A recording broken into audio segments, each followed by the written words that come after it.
কাউকে পেটানো হয়েছে লাঠি দিয়ে, কারো শরীর জুড়ে বুটের আঘাত, এলোপাতারি কিলঘুষি কিংবা ইটের আঘাতে মাথার নাক ফিটেছে অনেকের। কোনো ধরনের বাস বিচার ছাড়া আমাদেরকে এত বড় লাঠি নিয়ে আমার মাথায় মারতে আসছে। ধাওয়া দেওয়ার পরে আমরা পিছনে পড়ছি, তখন আমাদের ওদের বুট লাঠি অনেক পিটাইছে। কারা এই ঘটনাগুলোর পেছনে জড়িত খুব দ্রুতই তাদেরকে চিহ্নিত করা হবে। তারা আদতে আচারে ব্যবহারে ভদ্র হইতে পারে। একসময় চাঁদাবাজি করতেছিল ছাত্রলীগের পোলাপান, আর এখন চাঁদাবাজি করতেছে সমন্বয়করা। আর এই জন্যই সমন্বয়ক সাজ্জিদ আলম এবং হাসনাত আব্দুল্লাহর বাড়ি থেকে নাকি 200 কোটি টাকা উদ্ধার করা হয়েছে, এমন নিউজ কিন্তু বর্তমান সোশ্যাল মিডিয়াতে প্রচুর পরিমাণে ভাইরাল হয়েছে। এবং বর্তমান সময়ে সমন্বয়কদের সঙ্গে যে এরকম আচরণ করা হচ্ছে, বিভিন্ন জায়গায় সমন্বয়কদেরকে আটক করা হচ্ছে, সমন্বয়কদেরকে ধরে মারা হচ্ছে, আটক করা হচ্ছে, তাদের গাড়িতে আক্রমণ করা হচ্ছে, অন্য গাড়ি দিয়ে ধাক্কা দেওয়ার মতো চেষ্টা হচ্ছে। মানে সমন্বয়কদেরকে এখন আর কেউ চাচ্ছে না। আওয়ামী লীগকে যেরকম ঘৃণা করতো, আওয়ামী লীগের বা ছাত্রলীগের পোলাপানকে মানুষ যেরকম ঘৃণা করছিল, ঠিক তেমনই এখন সমন্বয়কদের উপর মানুষের ঘৃণা চলে আসছে। হ্যাঁ দর্শক, এই সবকিছুই আপনারা দেখতে পারবেন এবং সবকিছু জানতে পারবেন কিভাবে এই যে সমন্বয়কদেরকে মারা হলো, এই যে সমন্বয়কদের মেরে কপাল ফাটিয়ে দিছে, মানে মাথা ফেটে দিছে, অনেক দাঙ্গা হাঙ্গামা হয়েছে, এই সবকিছু কিন্তু জানতে পারবেন আজকের ভিডিওটি যদি শেষ পর্যন্ত দেখেন। সো দর্শক, আমি আপনাদেরকে রিকোয়েস্ট করবো অবশ্যই আপনারা ভিডিওটি শেষ পর্যন্ত দেখবেন, একটু স্কিপ করবেন না। যদি স্কিপ করেন তাহলে বুঝবেন না যে আসলে কোন প্রেক্ষিতে এরকম একটা কাহিনী ঘটেছিল। তো আর কথা না বাড়িয়ে সর্বপ্রথম আমরা ভিডিও ফুটেজগুলো দেখবো, আর আপনাদের কাছে একটি রিকোয়েস্ট থাকবে, আপনারা সম্পূর্ণ ভিডিওটি না দেখে কেউ বাজে মন্তব্য করবেন না। অতর্কিতভাবে আমাদের উপরে আক্রমণ করা হয়। এদের গায়েও ওরা নির্লজ্জভাবে গায়ে হাত তুলে বা লাথি মারে। এর ভেতরে আমাদের দুইজন গুরুতর আহত হয়েছে, সাদিয়া এবং দিয়া। হাসপাতালের অবস্থা খুবই গুরুতর। আমরা শিববাড়ি মোড়ে আমরা ওই জিয়া হলের ভেতর থেকে আমরা বের হচ্ছি, আমরা বাইকে বের হওয়ার সময় আমাদের উপরে অতর্কিতভাবে আমাদের উপরে আক্রমণ করা হয় এবং সেখানে আমাদেরকে নাজমুল সহ আমাদের আরো কয়েকজন আহত হয় এবং সেখানে আমাকে এবং আমাদেরকে নাজমুল সহ আমাদেরকে সেভ করতে যে আমাদের নারী সহযোদ্ধারা এগিয়ে আসে এবং আমাদের নারী সহযোদ্ধাদের উপরে নির্লজ্জভাবে আক্রমণ করা হয় এবং আমাদের দুইজনের অবস্থা আশঙ্কাজনক। আপনারা তো সেটা দেখলেন। আমরা তো দেখলাম কেন হামলাটা হলো, এটা আসলে আমরা আর কি জানি না। সারা দেশে কারা হামলা আর কি করতেছে, কেন হামলা হচ্ছে, আমরা আপনাদের কাছে অনুরোধ করব আপনারা এগুলো খুঁজে বের করার চেষ্টা করেন। আমাদের আহত হচ্ছে দিয়া আর সাদিয়া, এই দুইজনের অবস্থা আশঙ্কাজনক এবং আমাদের নাজমুল, খালিদ সহ আমাদের সর্বমোট 8 জন আহত এবং আমাদের দুইজন নারী সহযোদ্ধাদের অবস্থা আশঙ্কাজনক। এটা প্রথমত নিন্দা ও প্রতিবাদ জানাচ্ছি। প্রথমত আমরা ওই জায়গায় ছিলাম না, আমাদের টিমের বাইরে ছিলাম, কাজ করছিলাম আমরা অন্য একটা কাজে, ডিসি অফিসে প্রোগ্রাম ছিল, ওখানে যাওয়ার কথা ছিল। কিন্তু এই যে ঘটনাগুলো ঘটছে এগুলো কোনো বিচ্ছিন্ন ঘটনা না। গতকাল হামলা হলো আমাদের বহরে, তারপর হচ্ছে আজকে হামলা, এবং সামনে যে হবে না এর তো নিশ্চয়তা নেই। এবং আমরা মানে প্রশাসন কি করছে আসলে, এই যে মানুষগুলা যারা হচ্ছে শহরে এই যে আতঙ্ক ছড়াচ্ছে, প্রতিনিয়ত হত্যা হচ্ছে, গোলাগুলি হচ্ছে, চাঁদু টেন্ডার বাজ, স্বাভাবিকভাবে আমরা তো আসলে সংস্কার চেয়েছি, সংস্কারের জন্য এদের বিপক্ষে আমরা লড়ছি। তো আমরা তো আসলে এখন বিপদের মুখে আছি। প্রশাসন কোনো হেল্প কতটুকু করছে আমাদের কাছে আসলে বোধগম্য হচ্ছে না আর কি। আমি শুনে হাসপাতাল আমরা আসলাম, হাসপাতালে দেখুন তাদের অবস্থা খুবই গুরুতর। আমি তো মাঝখানে যে সিটি হসপিটালে নিয়ে যাবো, এখানে ডাক্তাররা ছিল না, হঠাৎ করে ডক্টর সব পালিয়ে গেল। আমি জানি না কেন, কোন ট্রিটমেন্ট পাচ্ছিল না এখানে এসে, প্রথমে কেউই ছিল না। আমরা নিজের অবশ্যই এই ধরনের একটা সরকারি হাসপাতাল, ডাক্তার পালিয়ে যাচ্ছেন বা হচ্ছে যে এখানে চলে যাচ্ছে, কাউকে পাচ্ছি না আমরা, আমাদের সহযোদ্ধারা আহত হয়ে পড়ে আছে, তো আসলে হতাশাজনক। এই নিউজটা যখন সামনে এসেছে তখন বেশ কিছু প্রশ্ন আমাদের সামনে উঠে এসেছে। প্রথমত, আমাদের যে সরকারি সেক্টরগুলো তারা কি জবাবদিহিতার জন্য কার কাছে আসলে দায়বদ্ধ? যে কোনো একটা সংগঠন, যে কোনো একটা সংস্থা গেল আর গিয়া সেখানে তারা একটা মানে সেখানকার যিনি প্রধান আছেন তার সাথে কথা বলতে চাইলো, তো সেই সেক্টরের প্রধানের কি সেই সংস্থার সাথে কথা বলা বা তাদের কাছে জবাবদিহিতা করা বাধ্যতামূলক? কিছু কিছু জায়গায় বৈষম্য বিরোধী ছাত্র আন্দোলনের নেতাদের অতি উৎসাহী ভূমিকা আছে, এটার জন্য ডক্টর ইউনূসের সরকার সমালোচিত হচ্ছে। আবার বৈষম্য বিরোধী ছাত্র আন্দোলনের নেতারা যেটাই বলছেন সেটাই যে সত্য কিনা সেটা নিয়েও প্রশ্ন উঠছে। কারণ এই মুহূর্তে বৈষম্য বিরোধী আন্দোলনের নেতাদেরকে হত্যার হুমকি দিবে, এটা কি আসলে ভাবা যায় বা এটা কি আসলে বিশ্বাসযোগ্য? দেখেন, গণমাধ্যমের নিউজ সবসময় আওয়ামী লীগের সময়ে কেমনভাবে আসছে এটা কিন্তু আমরা জানি। তবে আমরাও এই যে বিষয়টা নিয়ে বৈষম্য বিরোধী ছাত্ররা দাবি দাওয়া তুলেছে, আমি সেটার পক্ষে একমত। তবে সিস্টেমটা রং। সরকারকে চাপ দিয়ে, স্বাস্থ্য মন্ত্রণালয়কে চাপ দিয়ে এই বিষয়গুলোকে সুরাহা করতে হবে। কিন্তু নিজেরা যদি আমরা সেখানে ভূমিকায় চলে যাই তাহলে আমাদের অবস্থানটা কি, মানে কেন একজন সরকারি কর্মকর্তা বৈষম্য বিরোধী ছাত্রনেতাদের কাছে জবাবদিহিতা করবেন, এটা একটা প্রশ্ন আসে না? তো কালকে ছাত্রদল ঢুকে যাবে এক জায়গায়, ছাত্রলীগ এরকম খবরদারি করতে যাইতো, বৈষম্য বিরোধী আন্দোলনের পোলাপাইন যেই দাবিটা তুলছে দাবিটার পক্ষে শতভাগ আমিও মনে করি এই সমস্যাগুলোর সমাধান হওয়া দরকার, but the way they are dealing this not right. এই ওয়েতে গেলে অনেক বিশৃঙ্খলা তৈরি হবে। দেখেন, ঘটনার প্রেক্ষাপট হচ্ছে কুড়িগ্রাম। বাংলাদেশের যে জেনারেল হাসপাতালগুলো আছে, শুধু কুড়িগ্রাম না, সারা বাংলাদেশে 95% হাসপাতালের অবস্থা ভয়াবহ।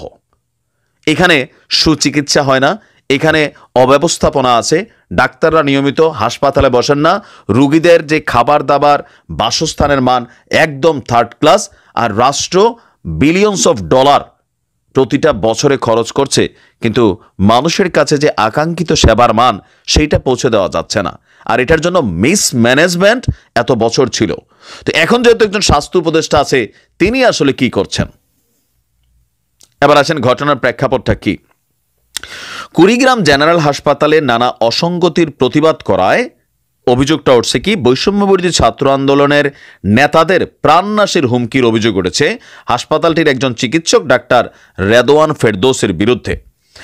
চিকিৎসকরা এমন ব্যাপার কর্মকাণ্ড নিয়ে বৈষম্য বিরোধী আন্দোলন কুড়িগ্রাম শাখা তারা বলছে যে তারা প্রতিবাদ জানিয়েছে, তবে হত্যার হুমকির অভিযোগ অস্বীকার করছেন চিকিৎসক ডাক্তার রেদওয়ান ফেরদৌস। ঘটনার প্রেক্ষাপট কি, গতকালকে কুড়িগ্রাম সদর হাসপাতালের বিভিন্ন সমস্যার সমাধান নিয়ে আলোচনার জন্য বৈষম্য বিরোধী জেলা কমিটির 10 সদস্যের একটি প্রতিনিধি দল হাসপাতাল পরিদর্শনে যান। আমার প্রশ্ন হচ্ছে যে পরিদর্শনে যাওয়াটা তাদেরকে দায়িত্ব দিছে কে? তারা কি সরকার? তারা কি সরকারের কোনো ডিপার্টমেন্ট? তারা কোনো রাজনৈতিক দল? এই জায়গাটাতেই কনফ্লিক্টটা কানেক্ট হয়ে যাচ্ছে। তো প্রতিনিধিরা তত্ত্বাবধায়কের সাথে দেখা করতে চাইলেও তাকে কক্ষে পাওয়া যায়নি। পরে প্রতিনিধি দলটি হাসপাতাল পরিদর্শনে বের হয়ে আউটডোর বিভাগে দায়িত্বপ্রাপ্ত কোনো চিকিৎসককে উপস্থিত পাননি। এই নিয়ে প্রশ্ন তোলার পর কর্তব্যরত চিকিৎসক রেদওয়ান ফেরদৌস, তিনি আপনার আন্দোলনের যুগ্ম আহ্বায়ক ছিলেন, এখানে অনেকে ছিলেন, তাদেরকে নিয়ে প্রশাসনিক ভবনের একটি রুমে নিয়ে যান। সেখানে তাদেরকে নাকি হেনস্থা করেন এবং প্রাণনাশের হুমকি দিয়ে বলেন, তোমরা বেশি উইরো না, এভাবে উড়লে মরতে হবে। ছাত্র প্রতিনিধিরা কে মারবে জানতে চাইলে তিনি বলেন, যে কেউ মারতে পারে, আমিও মারতে পারি। এখানে সমস্যাটা যে জায়গাতে হচ্ছে যে এই ছাত্রদের এই ভূমিকাগুলোকে অনেকেই পছন্দ করছে না, তবে ছাত্রদের যেই কাজটা, আমি আবারও বলি, তাদের যে ইন্টেনশনটা সুন্দর, কিন্তু দ্য ওয়ে তারা সেইখানে গিয়ে 10 জনের একটা টিম প্রধানের সাথে দেখা করতে চাইবে, তো প্রধানের তো এটা দায়িত্ব না তাদের সাথে দেখা করা। প্র্যাকটিক্যালি হচ্ছে এটাই, শুনতে যেমনই লাগুক। তাদের উচিত ছিল এরকম ঘটনাগুলোকে নোট করে যে জেলা সিভিল কার্যালয়, যে সিভিল সার্জনের যে কার্যালয়, সেইখানে তারা একটা চিঠি পাঠাইতে পারত। পাশাপাশি তারা কেন্দ্রীয় বৈষম্য বিরোধী কমিটির মাধ্যমে স্বাস্থ্য উপদেষ্টার কাছে একটা বার্তা পাঠাইতে পারত যে কুড়িগ্রাম জেনারেল হাসপাতালে এই অবস্থান আছে। এখন এটা নিয়ে তারা যখন একটা দল বেঁধে যাচ্ছে, তখন স্বাভাবিকভাবে সরকারি কর্মচারী-কর্মকর্তারা অনেক জায়গায় ভয় পাচ্ছে। আবার তাদের যেই অ্যাপিয়ারেন্স অথবা যেই বক্তব্যের স্টাইলটা আপনারা জানেন, পোলাপান যথেষ্ট ক্ষুরদার বক্তব্য দেয়, তো সরকারি যারা কর্মকর্তা অফিসে থাকেন তারা অনেকে এটা পছন্দ করেন না। এইগুলোই আসলে এখানে মেইন কনফ্লিক্টের বিষয় সামনে আসছে। বৈষম্য বিরোধী আন্দোলনের আহ্বায়ক রাজ্য জ্যোতি বলছেন, হাসপাতালের অসঙ্গতি সমাধানে আলোচনা গেলে তত্ত্বাবধায়ককে না পেয়ে আমরা আউটডোরের ডাক্তারদের অনুপস্থিতির বিষয়ে প্রশ্ন তুললে ডাক্তার রেদওয়ান ফেরদৌস আমাদেরকে প্রাণনাশের হুমকি দেন। এখন এই যে প্রাণনাশের হুমকি দেওয়ার বিষয়টা, এইটা আসলে কতটুকু বাস্তবসম্মত? তবে যদি দিয়ে থাকে, ছাত্ররা যে অভিযোগ করছে, তো ডাক্তার তো বলছে ভাই দেই নাই, তাহলে কারটা বিশ্বাস করব? বৈষম্য বিরোধী ছাত্র আন্দোলনের বক্তব্যটা আমার কাছে একটু অবিশ্বাস হচ্ছে, এটা আমার ব্যক্তিগত মত। কেন হচ্ছে, এই মুহূর্তে বললাম না, একজন রেদওয়ান ফেরদৌস 10 জন এত বড় যারা বৈষম্য বিরোধী ছাত্র আন্দোলনের নেতা সমন্বয়ক, তাদেরকে বলবে তোদের মাইরা ফেলবো, মানে এটা কি আদৌ সম্ভব? আবার হুমকি দিতেও পারে, হইতে পারে রেদওয়ান ফেরদৌস তিনি একজন গ্যাংস্টার, হ্যাঁ, জানি যে হাসপাতালে বসে আছেন বাট মাফিয়া গ্যাং চালান, তো সেইখানে এরকম 2-4-10টা বৈষম্য বিরোধী ছাত্র আন্দোলনের নেতাকে উড়াই দিবে, তার হয়তো সেই সক্ষমতা থাকতেও পারে, কিন্তু কেউ তো স্বীকারোক্তি দেয় নাই। ছাত্ররা বলছে আমাদেরকে হুমকি দিয়েছে, মাইরা ফেলবে, আর ডাক্তার বলছে ভাই আমি এরকম কোনো কথা বলি নাই। এখন এগুলাতে কি হচ্ছে? আচ্ছা, তো আপনার চিকিৎসক রেদওয়ান ফেরদৌস বলছেন, ভাই এমন কোনো ঘটনাই ঘটে নাই। আর এই বিষয়ে কুড়িগ্রামের মেডিকেল অফিসার যিনি আছেন, তত্ত্বাবধায়ক যিনি আছেন, তারা ফোন ধরেন, কারণ এই বিষয়গুলো নিয়ে কেউ না কথা বলতে চায় না। তবে ছাত্রদের এই জিনিসটার সাথে আমি একটা জায়গাতে বলি, সারা বাংলাদেশে এই অভ্যুত্থানের রাজপথে থাকা, পরামর্শ দেওয়া, গুরুত্বপূর্ণ পদক্ষেপে সহযোদ্ধার মতো ভূমিকায় থাকার কাজগুলো করেছিল বাংলাদেশ ইসলামী ছাত্র শিবির। আমরা আমাদের জায়গা থেকে স্পষ্ট একটি জিনিস বলতে চাই যে কেউ কোনোদিন সত্যকে চাপিয়ে রাখতে পারে না। সত্য প্রকাশিত হওয়ার সময়ের শুধু অপেক্ষা। এই ফ্যাসিস্ট বিরোধী যে এক বিপ্লব, এই বিপ্লবে আমার সামনে উপস্থিত থাকা আমার সহযোদ্ধাদের বিপ্লবী সালাম। বিগত 16 বছরে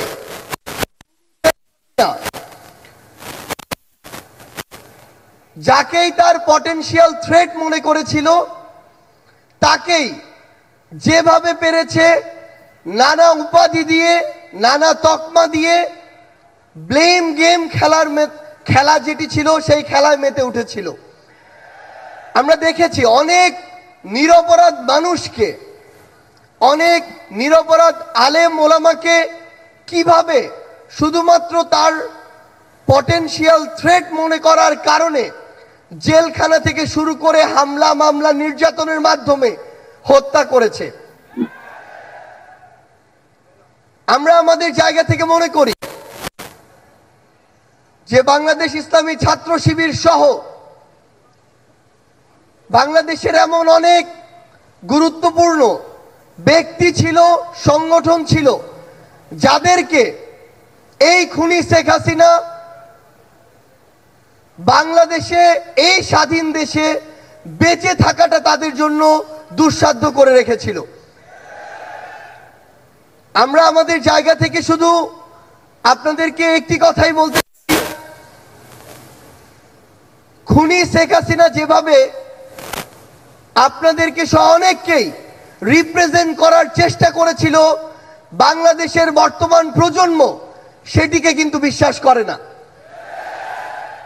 বর্তমান প্রজন্ম ততটুকু বিবেকবোধ সম্পন্ন বলে এই ফ্যাসিস্ট খুনিকে এই দেশ থেকে,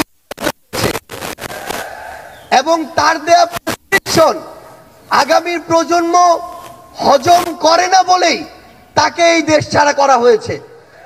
আমরা বিশ্বাস করি আপনারা আপনাদের কাজের মধ্য দিয়ে পুরো বাংলাদেশের মানুষের কাছে আপনাদের গ্রহণযোগ্যতা সর্বোচ্চ পর্যায়ে নিয়ে যাবেন, এবং আমাদের সবকিছুর আগে, ব্যক্তির আগে, গোষ্ঠীর আগে, দলের আগে পুরো দেশের মানুষ এবং দেশের প্রায়োরিটি যেন আমাদের মাঝে থাকে। আমরা বিশ্বাস করি 24-এর অভ্যুত্থানে আমরা একসাথে হাতে হাত রেখে। দর্শক, আপনারা এতক্ষণ থেকে যে ভিডিও ফুটেজগুলো দেখলেন এবং যে কথাবার্তাগুলো শুনলেন, এই কথাবার্তাগুলোর মাঝে আপনারা কি বুঝতে পারলেন? বর্তমান সময়ে যারা সমন্বয়ক পদে আছে বা যারা সমন্বয়কের একটা দায়িত্ব পালন করতেছে, তারা যেই সমস্ত কাজকর্ম করতেছে, এবং অন্তর্বর্তীকালীন সরকার, মানে আমাদের একটা স্বপ্নের জায়গা ছিল অন্তর্বর্তীকালীন সরকার।